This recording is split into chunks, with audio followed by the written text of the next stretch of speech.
আসসালামু আলাইকুম। শখের রান্নাঘর থেকে আমি সুখী। আজকে একটা নতুন রেসিপি নিয়ে আসছি, আর সেটা হচ্ছে মোয়া। আমরা সকল ধরনের মোয়া খেয়েছি, চিড়ার মোয়া, মুড়ির মোয়া, কিন্তু আজকে আমি তৈরি করব চালের মোয়া। তাই এখানে আমি যেটা করেছি, প্রায় 2 কাপ পরিমাণ চাল আগে থেকে লবণ দিয়ে মেখে, লবণ সামান্য পানি দিয়ে মেখে রেখে দিয়েছি। এখানে রেখেছি প্রায় 2 কাপ পরিমাণ গুড়, আর কিছু জিরা আমি ভেজে হালকা করে ভেঙে নিয়েছি, আর এখানে আছে সাদা তিল। এখন আমি সর্বপ্রথম যেটা করব, আগে চালটা ভেজে নিব চালটা। আমি গাইস, আমি চুলে একটা কড়াই দিয়েছি, আমার কড়াইটা গরম হয়ে গেছে। এখন আমি এখানে দিয়ে দেব চাল। আমি চালটা দিয়ে এখন আমি চালটা সুন্দরভাবে ভেজে নিব।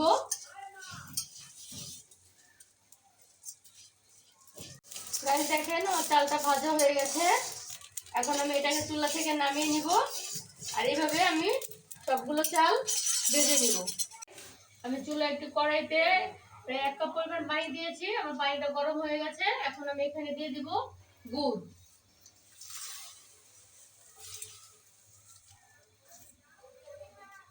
গুড়টা গলে যাওয়া পর্যন্ত অপেক্ষা করব। আমি গুড়ের ভিতরে দিয়ে দিব হচ্ছে সাদা তিল।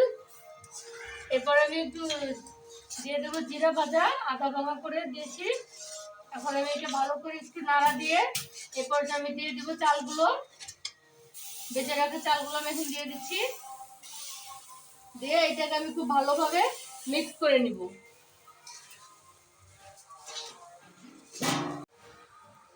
বেশ, আমাদের চালটা রেডি হয়ে গেছে। এখন আমরা এটা চুলা থেকে নামিয়ে নেব। নামিয়ে একবারে মোয়াগুলো তৈরি করে আপনাদেরকে দেখাচ্ছি। গাইস দেখেন, তৈরি হয়ে গেছে আমার চাল ভাজার মোয়া। আর মোয়াটা খেতে খুব টেস্ট হয়েছে। আপনাদের কাছে যদি আমার এই চাল ভাজার মোয়ার রেসিপিটা ভালো লেগে থাকে, তাহলে অবশ্যই আমার চ্যানেল লাইক, কমেন্ট, শেয়ার করবেন, আর আমার চ্যানেলটি সাবস্ক্রাইব করে আমার পাশে থাকবেন। আজকের মতো আল্লাহ হাফেজ।